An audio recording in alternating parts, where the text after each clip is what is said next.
What's up, boy? If I don't know the reaction, and in today's video, we have the 7 levels of lean addiction in hip hop by Track Post. Yeah, and niggas just be making anything on YouTube and hitting upload, just be uploading anything. My dog crying. The fuck? I think my dog crying. Let me see. Take my dog outside. Man.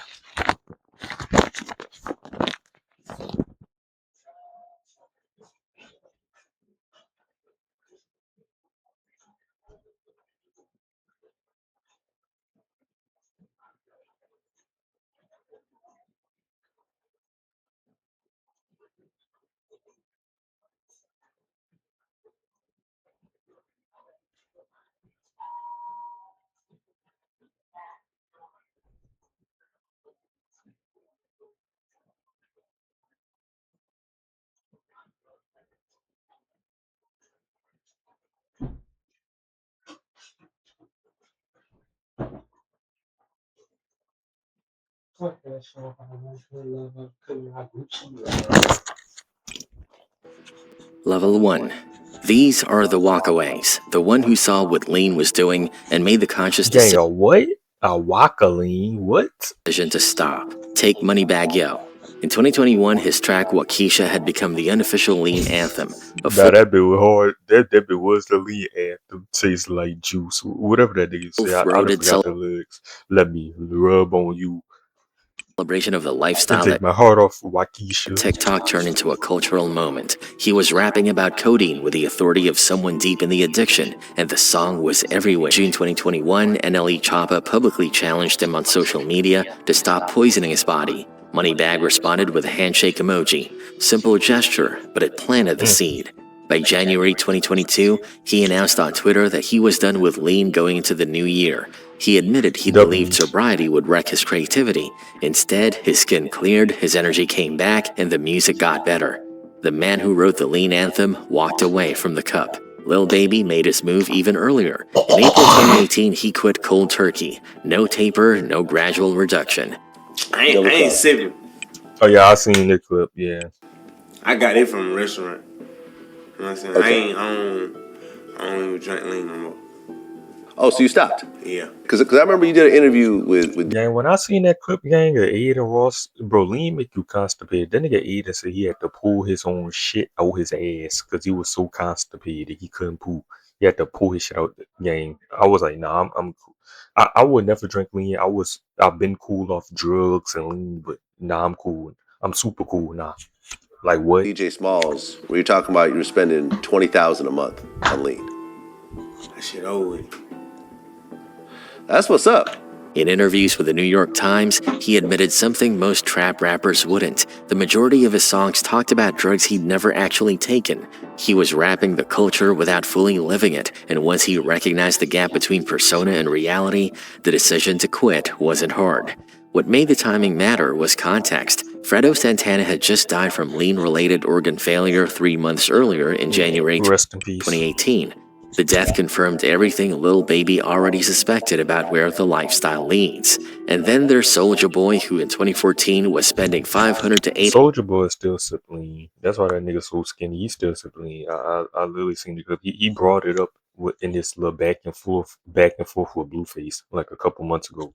He's still drinking $100 a day on lean. The codeine killed his appetite so completely he barely ate. His body was running on narcotics instead of food. He used it to sleep on the road, treating it like a prescription sleep aid rather than an opioid. Yeah, that nigga drinking this shit out the bottle. That Quando Rondo, that's Quando Rondo did that shit too. Drunk that shit straight out the bottle, like you. Soulja Boy is a Grammy-nominated rapper in Atlanta, drinking lean proudly. Every time I drink, I gotta work. Bro. It just calms you down.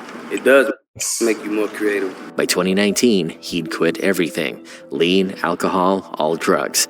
He started eating again, working out, rebuilding the body that lean had hollowed out. Level 2. This is the trapped level. These are the ones who wanted to quit, or at least said they did, but couldn't break the cycle on their own. Soulja Boy still drink that. He still do it. Something external had to intervene. Prison walls, a body breaking down, or a pattern so obvious even the addict could see it repeating. Gucci Mane hadn't been fully But I'm black niggas love lean. sober since he was a teenager. He started lean at 21 and by his own admission, genuinely believed he couldn't enjoy life without being under the influence of something. 3 years in federal prison forced the issue. Codeine withdrawal behind bars is brutal. Sweating, nausea, insomnia, what Gucci described as feeling like death. I was drinking pints of lean a week and smoking pounds of weed and just doing all kind of drugs, and just the whole way I was just handling myself before I went to jail was just so negative. So I guess like the day that It's crazy how some niggas they get fat off lean and some niggas they get skinny late. I got arrested and stopped doing drugs, eventually it started dawning on me, hey, listen, you gotta take better care of yourself. You're gonna be back in the same situation. So that was like really the turning point. But there was no escape route. No phone call to a dealer, no styrofoam cup showing up at commissary. For the first time in decades, he had to sit with sobriety and actually feel something. When he emerged in 2016, he was unrecognizable. 100 Them niggas still said Gucci Mane a clone. This Gucci Mane, this clone Gucci Mane, they killed the real Gucci. pounds lighter, eyes clear, energy completely different. The transformation was so dramatic, fans could barely identify him. He told Charlemagne the God on The Breakfast Club that prison had forced the decision, and the physical evidence was undeniable. Prison didn't just clean him, it gave him back a body and a mind he'd forgotten he had. Then there's Lil Pump, the other side of being trapped, not by walls but by a revolving door. In 2018, he announced he was giving up lean for the new year. By April, he was caught on video retrieving a bottle of codeine he'd thrown into water, jumping in after it like a reflex he couldn't override. December 2018, another public announcement, done with lean, then relapse. Then 2019, another declaration. This time paired with gym photos and a fitness commitment that seemed to stick longer than the previous attempts. The cycle was public and exhausting.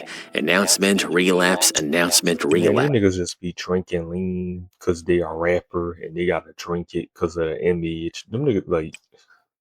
That video of him jumping into water after a lean bottle captures addiction perfectly. Not dramatic like an overdose, just mundane and unable to commit.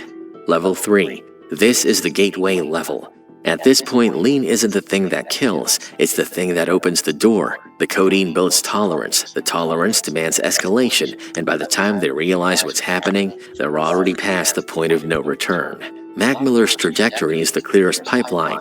During his Macadelic tour in 2012, struggling with stress and performance anxiety, he turned to promethazine and got hooked. He quit the lean in November 2012, but the opioid tolerance was already built. His brain now expected that chemical presence. Over the next 5 years, he escalated. Prescription pills, oxycodone, Percocet. By 2018, he was buying from street dealers instead of pharmacies, unable to verify what was actually in the pills. On September 4th, 2018, dealer Cameron James Pettit sold him counterfeit oxycodone pills that were actually fentanyl, a drug 50 to 100 times more potent than morphine. 3 days later, on September 7th, Mac Miller was dead in Studio City, California, age 26. Mixed drug toxicity, fentanyl, cocaine, and alcohol. And Variety, among other outlets, is reporting Miller, whose real name is Malcolm James McCormick, age 26, died of an apparent overdose. His mother later said he would never have knowingly taken fentanyl, but the pipeline from lean to fentanyl had taken just 6 years. 3 men, Pettit, Ryan Rivas, and Stephen Walter, eventually went to prison for their roles in distributing the pills that killed him. Future occupies a different space at this level. He didn't die from lean, he built an entire career on it. Academic... Nah, chill. Future not a heavyweight like that. Like, Future don't be ODing. He a lightweight. He even said it himself. He don't be taking all them drugs. Studies cite him as the public face of codeine culture, his image appearing in research papers on Instagram lean representation. Whether he's active... If another rapper, that was it. If another rapper, OD, they gonna try to charge me. Using or maintaining the aesthetic is unclear, but the cultural impact is measurable. Researchers found that codeine misuse was occurring among new populations. Yeah, Future, you started all this. I ain't gonna lie, 5. Specifically because they were trying to replicate the lifestyle of artists like Future. He didn't just use lean, he marketed it to a generation.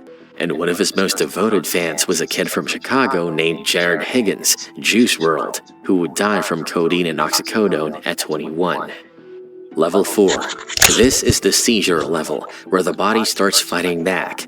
Lean lowers the seizure threshold over time, and when it triggers, the results are violent, public, and sometimes fatal. The people at this level didn't die from lean directly. Their bodies just started breaking down in real time. Lil Wayne's worst night came in June 2016. He was at a Milwaukee nightclub with what witnesses described as 5 16-ounce bottles of promethazine syrup lined up in front of him. One witness specifically stated Wayne downed 3 bottles himself in a single sitting. He boarded his private jet, headed to California, and somewhere over Nebraska, mid-flight, a seizure hit. Emergency landing in Omaha. Wayne, barely conscious, refused medical treatment. This ain't his first seizure. This like his third one. Like, got back on the plane. Minutes after takeoff, another seizure, another emergency landing. 2 seizures, 2 emergency landings, same night, same city. Now, this comes as a complete scare, being that Tunechi reportedly suffered 2 consecutive seizures that forced his private California-bound jet to an emergency landing in Nebraska. The seizures were the result of drugs after images of Wayne surfaced of him with a double cup at a Milwaukee appearance just hours before the emergency landing. Wayne has epilepsy, which makes him especially vulnerable. Codeine lowers the seizure like, come on, nigga, you got epilepsy and you drinking lean. Threshold in predisposed individuals, and 3 bottles of promethazine in one night created a perfect storm. By September 3rd, 2017, he was found unconscious in a Chicago hotel room. After more seizures. Hospitalized at Northwestern Memorial, had another seizure while admitted. Fine, you still drinking 5? Like, you still drink? Dude, Lil Wayne still drinking to this day? I know Lil Wayne. It sounds like when Lil Wayne talk, he got a bag of rocks in this motherfucker. He could barely speak. And had to cancel his Las Vegas show. Famous Dex's seizure was caught on camera. On November 1st, 2019, at One Oak nightclub in West Hollywood, Dex was performing when his body gave out mid-set. He collapsed. His crew rushed to hold his legs and shoulders as he convulsed on stage. The entire thing filmed and uploaded within minutes. The video went viral. Millions of people watched the rapper's body fail in real time. The Los Angeles Fire Department received a call around 2 a.m., but when paramedics arrived, Dex's team refused medical transport. His official statement was clinical, speedy recovery, back to finishing his album. A year later, he'd been caught nodding off during an Instagram Live, the classic codeine nod. His team blamed epilepsy. The footage look crazy in this footage told a different story. Level 5. This is the shutdown level. The shutdowns are what happens when the alarm gets ignored. At this level, the organs themselves start failing. Liver, kidneys, the systems that keep the body running. Some survive the shutdown, some don't. Fredo Santana was hospitalized in October 2017 with kidney and liver failure, both organs trashed from lean abuse. While hospitalized, he expressed genuine interest in going to rehab. He understood, finally, that something had to change. But October to January is only 3 months. On January 19, 2018, Fredo was found unresponsive at his home in Reseda, Los Angeles. He was 27. It's tragic news that Chicago rapper Fredo Santana is dead after suffering a seizure. He was 27 years old. The official cause? Seizure, triggered by organs that could no longer process toxins. The hospitalization that should have been a turning point became a mile marker on the way to the grave. His death sent shockwaves through Chicago's drill scene, and it hit especially close to home for Lil Baby, who would quit lean cold turkey just 3 months later. Young Thug got luckier. In 2020, he went to the hospital for something routine and discovered his liver and kidneys were failing.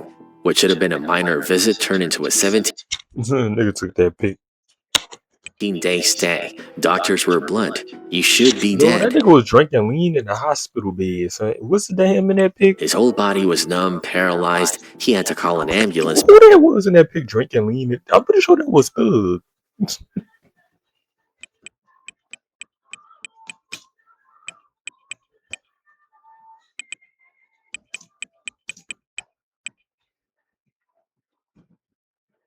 Bro, I'm pretty sure that was Thug, bro.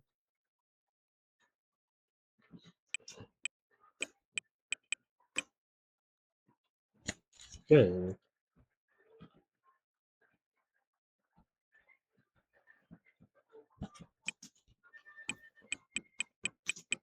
Wasn't that Thug? Oh no, that wasn't him in the hospital bed though. That was his homie. because he physically couldn't get out of bed. Kind of just stayed in the bed, and I was like, I can't move my body. Then later, I was when the ambulance came, I couldn't get out of the bed. They had to get me out of the bed, basically. I went to the hospital, and I had found out that I had liver and kidney failure, and I kind of had sort of passed away. Like I kind of died. I was in the hospital for like 17 days. Fuck you mean you kinda died? What the Feeling of total system failure, the body refusing to cooperate, was unlike anything he'd experienced. At a second hospital, the diagnosis was the same: organ failure that should have killed him. Young Thug survived what Fredo Santana didn't. In April 2020, he went on Offset's virtual concert on Facebook Live and told the look at that boy face. Look, he bloated as hell. audience plainly, drugs aren't good, don't do drugs. Coming from someone whose organs had literally shut down, it wasn't a slogan, it was a testimony. Level 6. This is the cocktail level. The deaths where lean wasn't alone in the system. These are the overdoses where codeine mixed with benzodiazepines, oxycodone, or fentanyl to create lethal combinations. Yeah, that nigga Juice WRLD heard the feds was about to check the plane, and he just took all them pills, downed them bitches. The lean built the tolerance, the other drugs did the rest, sadly. ASAP Yams got his warning in 2013 at Coachella. He'd taken Xanax and codeine together, and the combination caused him to choke on his own vomit. He told the New York Times about it afterward, how close he'd come to dying at a music festival, unconscious on the ground. He survived that time. 2 years later, on January 18, 2015, he didn't. The medical examiner ruled it accidental acute mixed drug intoxication, opiates and benzodiazepines, the exact same combination that nearly killed him at Coachella. He was 26. Nigga ain't learned this lesson. Rest in peace. He had some of the funniest tweets ever. The warning sign and the cause of death were identical. Juice WRLD was 21, had turned legal 6 days before he died. On December 8, 2019, his flight from California landed at Chicago's Midway Airport. Federal agents met the plane. While law enforcement searched the aircraft and questioned his entourage, Juice WRLD suffered a catastrophic seizure right there at the terminal. He died en route to the hospital, not after treatment, not after stabilization, but in the ambulance. This morning, the music world in shock after the sudden death of 21-year-old rapper Juice WRLD. Juice died on Sunday after suffering a medical episode at Chicago's Midway Airport, where he had just landed in a private jet, reportedly collapsing from a seizure as he walked through the airport. The official cause, accidental overdose of codeine and oxycodone.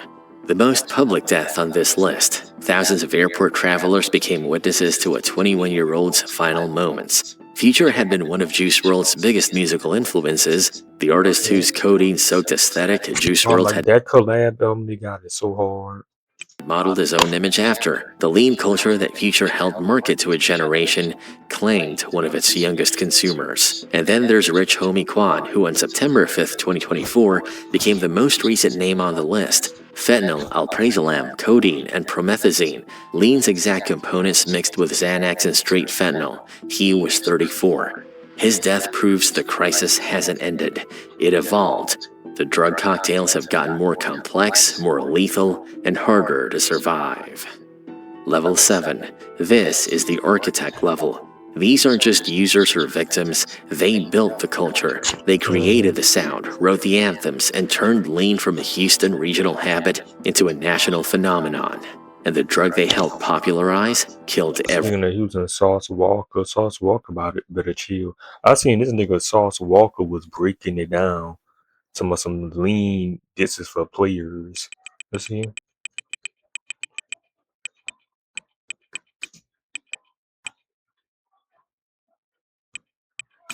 Then click on that nigga Twitter, cause you know he do OnlyFans.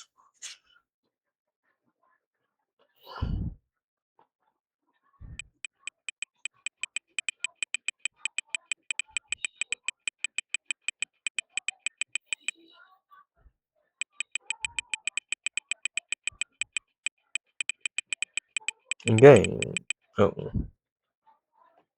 Nigga talking something. It's for the League of Gentlemen. You're not from Houston. People think this shit is just another drug that's running around and it's just something to do. Alcohol. No, this shit got real culture and purpose. But fuck that. it does things to you as a person. It makes you player. This is for players. This is the for a league of gentlemen in the black culture of players. You drink too much alcohol, you're not gonna be player no more. Yeah, well, I ain't no player then. Well, nigga, I ain't no player then. I don't know what the fuck a player is. Talking about on this culture, gang, niggas die from that shit. What you talking about? You can overly consume this and just either get tired or you're gonna be sitting in the car somewhere.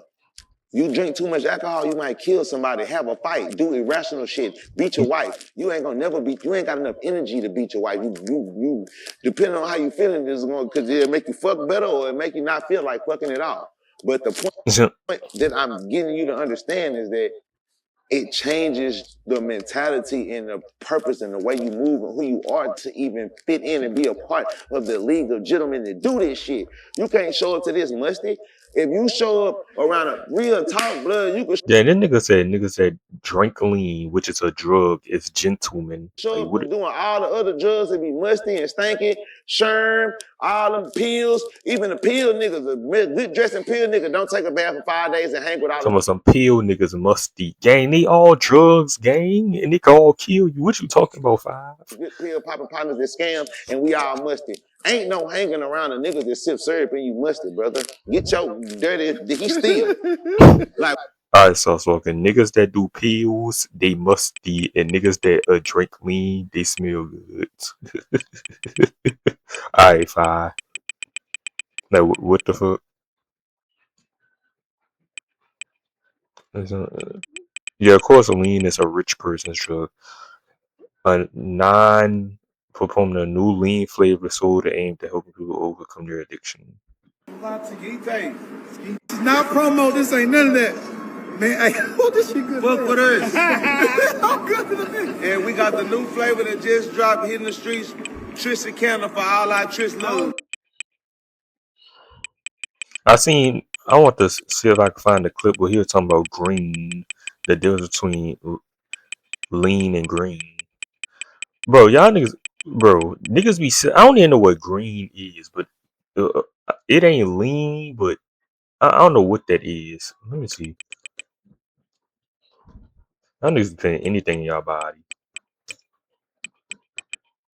Sipping green.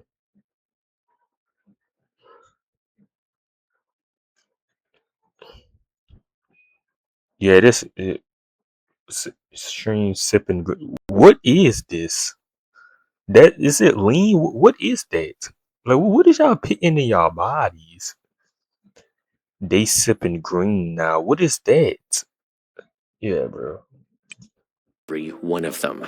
DJ Screw, Robert Earl Davis rest in Jr., peace, was a DJ. genius. Starting in 1993 with 2 turntables, Rest in peace, DJ Screw. he created Chopped and Screwed, And ain't that Pimp C at the top? manually manipulating vinyl to a glacial, hypnotic pace that became Houston's signature sound. He founded the Screwed Up Click, distributed screw tapes featuring local rappers like Big Mo and Lil Kiki. The tapes could stretch over an hour, and the sound was designed to be listened to while sipping lean. The music and the drug were symbolic. It's a new music craze that's sweeping through Houston and beyond, and it's making one young man rich and famous. He's creating a new form of rap music that leaves kids wanting more. On November 16, 2000, DJ Screw was found dead in his Houston recording studio. He was 29.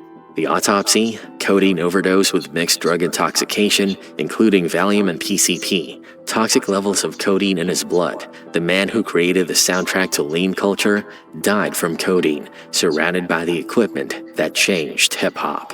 Big Mo took the baton. A member of the Screwed Up Click, he released his debut album, City of Syrup, in 2000. That's why them niggas be sipping on it, because if you down it, like you drink too much, you gonna OD. That's why they be like sipping on it and putting the cup down, then they'll sip on it again. The cover is showing him pouring lean from a styrofoam cup. The title was a love letter to Houston's codeine culture, and it dropped the same year Screw died. 7 years later, on October 14, 2007, a massive heart attack put Big Mo in a coma. He never came out. He died at 33, his cardiovascular system weakened by years of lean abuse. The man who celebrated the drug on his album cover died from what it did to his heart. Pimp C, Chad Lamont Butler, co-founded UGK and featured on Sippin' on Some Scissorp in February 2000, the track that single-handedly launched Lean into the national mainstream. Before Is it true that don't they say like that nigga Pimp C got a sex tape with Beyonce or something? You know, there's a lot of conspiracy theories. They say the elites took Pimp C out. that song, Lean was Houston's secret. After it, kids in Los Angeles, New York, and Atlanta were hunting for codeine syrup. Pharmacists started seeing unusual shortages. The drug went national overnight. Pimp C had sleep apnea, a condition that already compromised his breathing during sleep. On December 4th, 2007, exactly 13 days after Big Mo's death, he was found unresponsive at the Mondrian Hotel in West Hollywood. He's been scheduled to fly home to Texas that morning. His wife called for a welfare check when she couldn't reach him. Hotel staff found him dead. At this hour, members of the hip-hop community are mourning the shocking death of well-known Port Arthur rapper Pimp C. That boy look like the Nutty Professor, fat cheeks. Oh, squeeze that boy like a hamster with a bunch of nuts in his mouth. I'm not cyberbullying or harassing YouTube. I'm a comedian. I'm making a joke. I make jokes. Half of the rap group UGK and was found dead this morning in a hotel room in Los Angeles. The coroner's ruling, accidental death from codeine and promethazine in combination with sleep apnea. The lean depressed his respiratory system while he slept. His already compromised breathing stopped, and he never woke up. He was 33 years old. Same age as Big Mo, same drug, same scene. 13 days apart. Between 2000 and 2007, the three men most responsible for turning Lean into a national phenomenon, DJ Screw, Big Mo, and Pimp C, were all dead. Make sure to come subscribe. I'm out deuces. The black niggas love codeine.